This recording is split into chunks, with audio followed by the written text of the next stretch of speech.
Olá, queridos, tudo bem? Meu nome é Denise, sou contadora, sou administradora também, tenho pós-graduação na gestão tributária, tenho também pós-graduação na área de controladoria e também sou coach financeiro. Queridos, hoje o nosso ensino, o nosso curso é sobre o tema gestão financeira. Tema esse muito cogitado aí por parte de clientes, né, por parte de parceiros. E lembrando também que hoje o nosso curso vai estar voltado para a modalidade empresarial, tá? Hoje a gente vai focar nos empresários. Lembrando também que a gente tem esse curso de gestão financeira específico para pessoa física e tá demais. Então, caso você precise, a gente tem essa modalidade também para PF, pessoa física. Queridos, falando em gestão financeira no mundo empresarial, primeiramente, a sua empresa, independente do porte, se ela é pequeno, se ela é médio ou se ela é grande, ela precisa ter, primeiramente, fluxo de caixa e atualizado diariamente. Ai, Denise, mas para que serve o fluxo de caixa? O que isso vai interferir na minha empresa? Vai me trazer algum benefício? Sim, muitos benefícios. O fluxo de caixa é o controle de todas as contas a pagar, todas as contas a receber. Olhando o relatório fluxo de caixa, você vai saber se você pode gastar, se você pode realizar aquele desembolso, se você pode fazer investimento para sua empresa, se você pode adquirir tal imobilizado, tal bem, tal mercadoria. Tá, gente? E aí vocês vão me perguntar, Denise, mas tu tem um modelo dessa planilha ou desse relatório de fluxo de caixa? Cada um faz o seu modelo. A gente tem, é claro, aqui vários modelos que a gente tem de modelo de fluxo de caixa. Uns se adaptam de uma maneira, outros de outra. Uns dizem, não, essa linha aqui tu exclui, isso aqui eu não preciso, o que eu preciso. Então, tem que adaptar a sua empresa, a sua gestão, ver quais despesas, quais receitas a sua empresa tem e adaptar o fluxo de caixa à sua empresa. Mas lembrem-se, tem que ser atualizado diariamente, tá, pessoal? Lembrando também, conforme eu disse, precisando dos modelos das planilhas, a gente implanta e a gente adapta ela à necessidade da tua empresa. E o que o fluxo de caixa vai te trazer de bom nesse momento? Primeiramente, a gente vê muito nas empresas isso que eu vou falar agora, que é a ruptura de caixa, e o motivo da gente enxergar a ruptura muito presente na vida das empresas é exatamente porque eles não têm fluxo de caixa, ele não tem controle do contas a pagar e contas a receber. O que é, Denise, afinal, essa ruptura de caixa? Muitas vezes, queridos, chegam nos clientes e eles me dizem assim, Denise, hoje eu tenho 30 mil reais de conta para pagar, mas eu só tenho disponíveis entre caixa e bancos, eu só tenho 20 mil. Da onde eu vou tirar os 10 mil? Eu vou ter que pegar do limite. Ou então, Denise, hoje eu tenho 10 mil em caixa e só tenho 5 mil de contas para pagar. Um dia falta, outro dia sobra. Uma semana pode faltar, outra semana pode sobrar. Por que isso acontece? Essa ruptura de caixa acontece? Exatamente porque não se tem o controle gerencial das contas a receber e também, é claro, do passivo, né? Das contas a pagar. Então o fluxo de caixa ele faz exatamente, ele linka isso. Você consegue na hora que tu vai comprar, e por falar nisso, o compras, pessoal, tem sim que estar ligado com o financeiro. Antes do compras firmar o pedido, firmar a compra, ele precisa obrigatoriamente falar e pedir autorização para o seu financeiro. Financeiro, eu estou comprando aqui uma compra de 100 mil, vai vencer em 3 parcelas, daqui 30, daqui 60, daqui 90. Eu vou ter caixa para isso, para pagar nesses dias? Vai vencer a primeira parcela dia 20 do mês que vem. E aí o financeiro vai analisar a possibilidade e vai dizer, dá para te comprar, mas no dia 20 não pode vencer a primeira parcela, tem que vencer no dia 22, no dia 24, porque o dia 20 é o dia que eu pago o meu adiantamento de folha, é o dia que eu pago meu INSS, é o dia que eu pago meu PIS, minha COFINS, meu imposto, meu FGTS. Então, esse casamento do compras linkado com o financeiro é necessário. Toda e qualquer compra, independente de ser compra ou outra despesa, um pedágio que seja, tem que estar linkado com o financeiro. O financeiro tem que estar a par do que está sendo gasto, do que está sendo recebido. Exatamente para você comprar e aquela parcela ou aquele valor poder vencer num dia que você vai ter disponível de caixa para pagar. E Denise, como vou saber se aquele dia vai ter disponível? É exatamente isso. Você tendo o fluxo de caixa, você tem que ter no mínimo para 4, 6 meses futuro. Você tem que ter o teu fluxo de caixa. Assim você vai saber se você pode investir, se você pode comprar, se você pode gastar ou não. Você vai saber também, eu tenho tantos a receber, tantos a pagar. Costumo chegar muitas vezes nas empresas antes da gente passar a assessoria e a gente pergunta quanto é o contas a pagar, quantos você tem de fornecedores a pagar hoje, no dia de hoje. E ele me diz, olha, eu não sei, nas médias de tanto.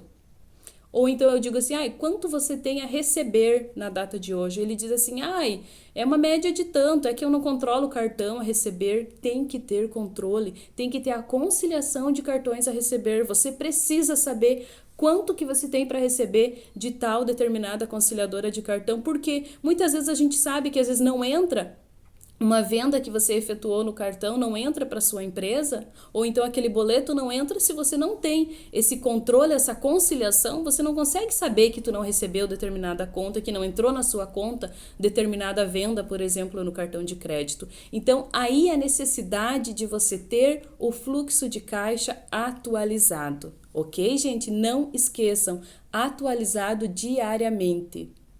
Outro ponto, queridos, muito importante que a gente costuma sempre sanar juntamente com os clientes é análise de custo, ou melhor, redução de custo.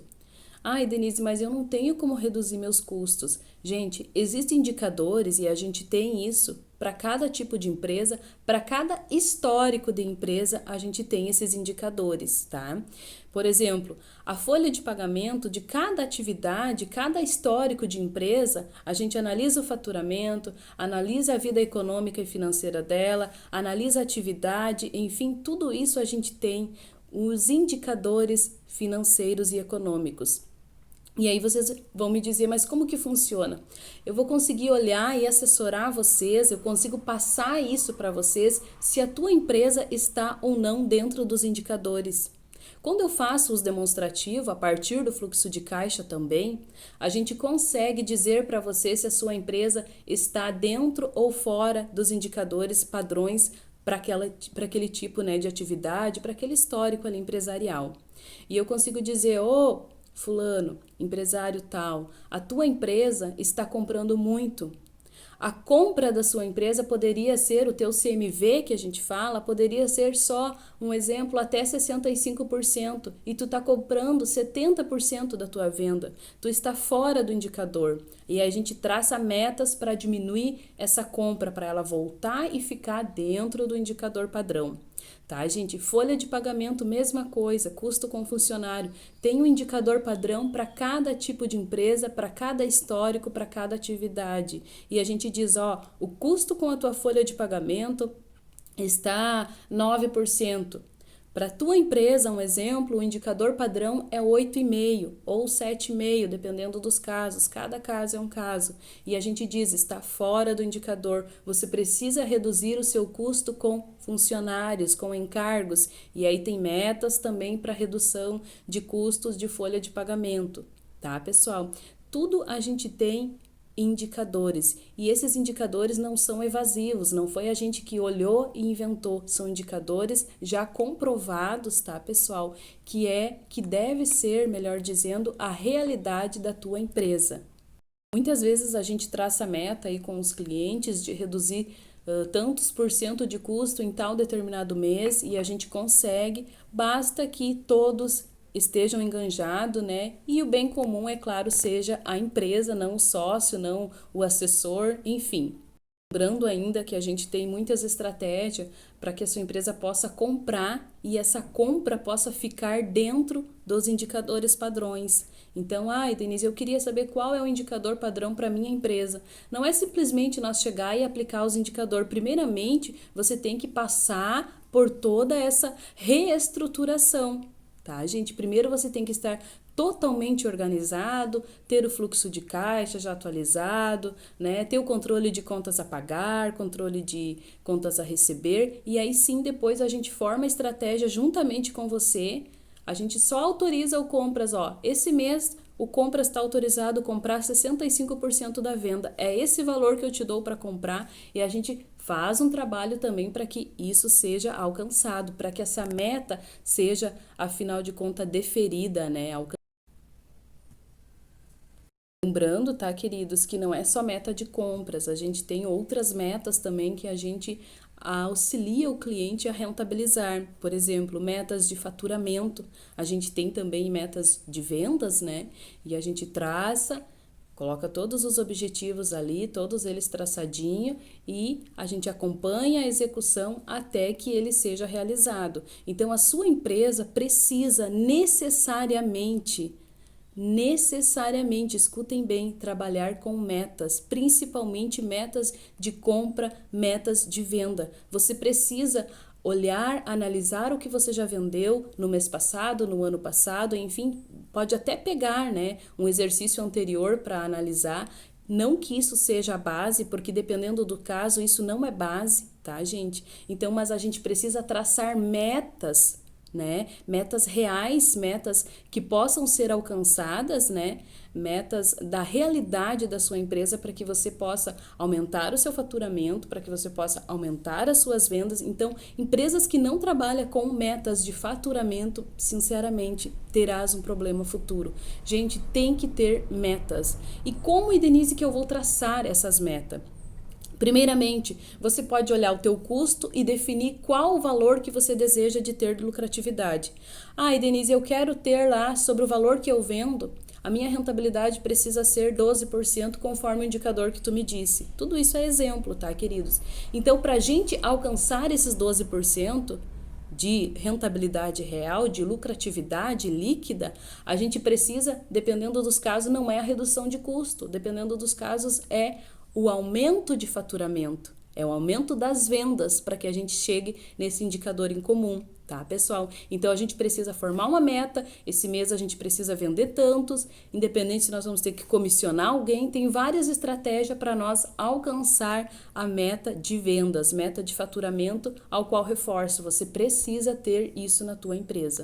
Se você conseguir traçar todos esses passos que eu estou colocando aqui para vocês, e eu sou prova viva, porque eu sempre digo assim, não adianta a gente pegar pessoas que não é exemplo. Primeiramente, se a gente quer ser seguida ou quer que a gente faça, execute de fato aquilo que a gente está falando, primeiro a gente tem que ser o modelo. E eu posso dizer para vocês, quem conhece a minha história sabe, a rentabilidade que a gente teve ano a ano, o crescimento, vamos dizer, quase que a gente nunca imaginava que a gente ia ter um crescimento tão forte, né? Então, a gente tem que ser exemplo. Quem quiser saber melhor também da minha história, a gente pode contar como é que fez isso, mas é exatamente seguindo essas estratégias que eu estou passando para vocês. Eu consegui crescer juntamente com a minha família, juntamente com a minha empresa, traçando e executando exatamente esses interins que eu acabei de passar aqui para vocês, tá, gente? E por último, é claro, não pode faltar, você precisa ter isso para qualquer momento, não só para o final do mês, DRE gerencial. E Denise, o que é o DRE gerencial? O DRE gerencial, ele vai exatamente te mostrar tudo que eu acabei de te falar. Mas não é o fluxo de caixa? Gente, fluxo de caixa, controle de contas a pagar e receber, muito importante. O DRE vai demonstrar a tua receita, ou seja, o teu faturamento, a tua venda, menos todos os teus custos e despesa. O que é isso, Denise? Custo seria a compra e N fatores mais, despesa seria lá a tua água, luz, energia, aluguel, tudo vai estar discriminado e lá embaixo ele vai te apresentar ou lucro ou prejuízo. Depende. Para ser lucro, a tua receita, a tua venda tem que ser maior do que os teus custos e as tuas despesas. Para ser prejuízo, daí você gastou mais do que você vendeu, do que você teve de receita, de faturamento. Tá, pessoal? O DRE é muito importante. A gente está implantando agora quase que em todos os clientes nossos já tem o DRE gerencial. A gente chegava numa empresa e eles diziam assim, mas eu não sei, eu vendi tanto e comprei tanto, mas eu não sei quanto é que eu tive de lucro. Ou então acontecia muito o inverso. A gente chegava e dizia, eu trouxe aqui um DRE para você. E aqui eu tenho o histórico da tua venda, da tua compra, das despesas que chegou para nós da tua empresa. E tu tem um lucro aqui, de 60 mil. E eles me olhavam espantavam. Como assim? Eu não tenho esse lucro de 60 mil, eu não tenho nenhum real aqui na empresa. Ou tenho 10 mil. E aí a gente, calma, vamos ver o que acontecia. A gente ia auditar, fazer uma auditoria interna. E o que nós se deparava é que o dinheiro lá que sobrou, 60 mil, ele pegou 10 mil para pagar o IPVA do carro particular, ele pegou tanto para fazer lá a reforma da casa, pegou mais outro montante lá para comprar um carro, para pagar a parcela do carro, para pagar a sua internet, o seu telefone, enfim. Por isso, queridos, que a gente precisa definir, estar muito definido também no DRE gerencial, o que é receita da empresa, o que é custo da empresa e o que é custo dos sócios. Tem que estar separado, porque acontece muito exatamente o que eu acabei de conversar com vocês. Eu demonstro um DRE gerencial dizendo que você vendeu determinado valor, comprou e teve de despesa outro determinado de valor e teria que ter de lucro, sei lá, um exemplo de novo, 20 mil. E não tem os 20 mil. E a gente vai ver, aqueles 20 mil, eles foram distribuídos entre os sócios, os integrantes da empresa. O filho pegou 10, a esposa pegou 2, a esposa foi no salão e não apresentou nota, o esposo foi abastecer e não trouxe recibo e nem nota. Então, gente, as despesas pessoais têm que estar separada e você tem que ter controle para gastar. Não é simplesmente assim, eu quero tal coisa, eu vou lá e realizo, eu sou pessoa física e a empresa paga. Não! Se o teu dinheiro sai da empresa, você precisa se disciplinar, tá, gente? E esse é um dos maiores problemas que a gente encontra nas empresas, porque o pessoal não são disciplinado. Eles acham que porque a empresa está pagando, eles podem gastar moda louca. Não! Gente, não. Vocês precisam gastar o que a empresa está disposta a pagar para vocês, como sócio, como filho da empresa, como sobrinho, como o que for, tá? Não importa qual é o teu cargo, enfim, você precisa ter uma retirada da empresa. E a gente chega numa concordância juntamente com vocês, que a retirada dos sócios vamos imaginar lá 13 mil. E vocês não podem retirar nenhum centavo a mais do que aqueles 13 mil. É aquele valor, o pagamento de vocês, tá, gente? E vocês precisam se disciplinar na pessoa física, porque, pasmem, mas a maioria das empresas que extinguem, que baixam, que falem também, que vão à falência, é exatamente esse tipo de coisa, esse tipo de operação, exatamente essa prática que acontece. Os sócios vão sugando a empresa, não somente o sócio, o filho do sócio, a mãe, a sobrinha, o tio, e a empresa acabou. Terminou o lucro, terminou a rentabilidade, ela não tem continuidade, não tem condições de dar continuidade na própria operação. Então, gente, os sócios precisam sim disciplinar. E aí vocês vão me dizer, mas então, Denise, que valor que eu retiro da empresa? Hoje eu retiro, sei lá, tanto, porque é o que eu preciso. Tu sabe me dizer qual o valor que eu retiro? Conforme eu disse antes, tudo tem indicadores, tá, queridos? Tudo tem indicadores.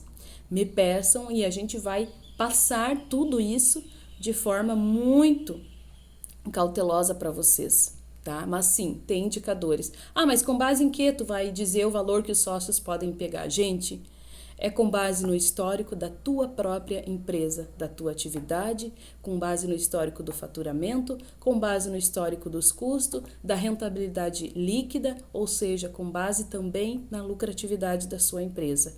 Mas sim, tem indicadores para isso. Não é simplesmente vocês lá, sócios, dizer os meus custos entre cartão de crédito e N fatores dá 20 mil, eu quero 20 mil. Não.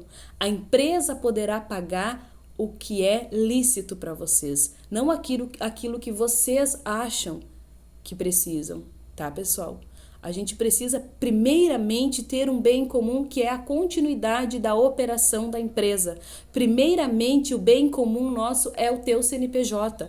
Tá? A gente não está aqui hoje auxiliando o teu CPF, a gente está hoje aqui auxiliando a sua empresa, tá? O seu CNPJ que você criou, que a empresa tem que continuar, que a empresa tem que dar continuidade na operação, que a empresa precisa formar lucros, formar caixa futuro, ter uma disponibilidade futura para quando surgir um negócio para a empresa, ela esteja apta a fazer, ela possa, hoje surgiu lá uma oferta ou então é uma oportunidade de investimento novo, algo que vai rentabilizar melhor a empresa, ou o filial, ou seja, a abertura de um outro negócio, não importa. A empresa tem que estar rentabilizada. E para isso, é claro, existe disciplina, existe indicadores padrões para que a gente aí possa seguir.